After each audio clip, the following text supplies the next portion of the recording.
Here at Biasly, we do what our name might suggest: investigate bias. Bias is a bit of a buzzword, along with terms like fake news and disinformation. We say it, we hear it, but do we know what it means?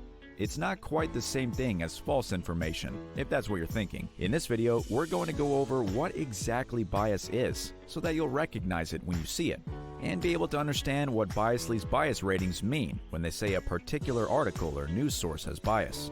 Bias, rather than simply being outright incorrect information, is content that disproportionately favors a particular perspective, often in an unfair way. It can be intentional only on the part of an author, but does not have to be. It can include incorrect information, but can also manifest in the connotations of an author's word choices, the facts he or she chooses to highlight or ignore, the titles and images, and more. Let's go through some examples. The first example is, it will truly be apocalyptic if he wins the election. Here the author is including his or her own opinion about the potential outcome of someone being elected, and he or she is using extreme language to do so. It could be acceptable if this was from an opinion piece and is labeled as such, but it's an example of bias, and not something we would expect to see from journalistic reporting. Some things truly are extreme, and may merit extreme language, but be skeptical when you see this kind of language. Consider whether or not there are any more moderate words that might work better. The next example says, her supporters shouted rapidly at the rally. Similar to the prior quote, this one contains slanted language that makes the subjects appear wild and animalistic. Perhaps it's truly an inapt description. Look to see if any of the facts given support the use of the particular word, or if there's a more fitting alternative.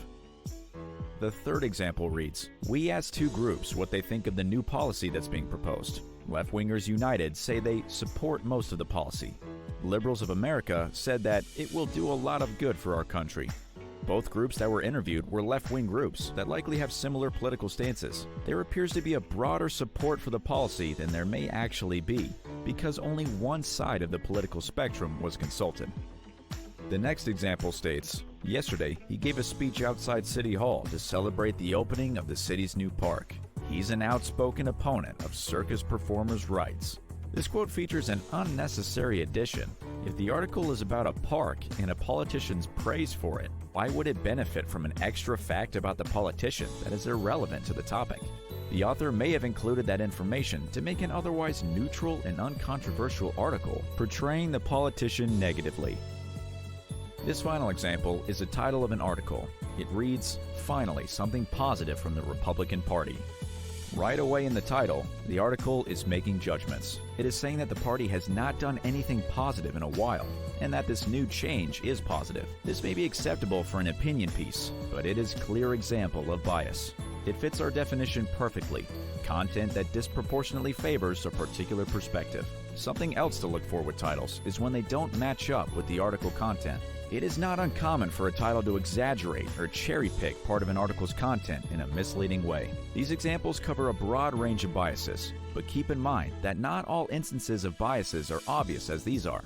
Bias looks like a spectrum more than a yes or no question. Some examples of bias are very subtle, and it is debatable whether they're really biased or not. Remember, these examples may all be factually correct, and yet they can still create a biased and unfair impression of the people and things they're about. Now that you hopefully have a clear idea of what political bias looks like, you're prepared to go out and spot it yourself. You can practice recognizing it in the articles you read every day, or you can go to Biasly.com and read the top stories.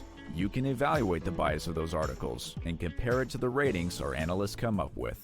Good luck.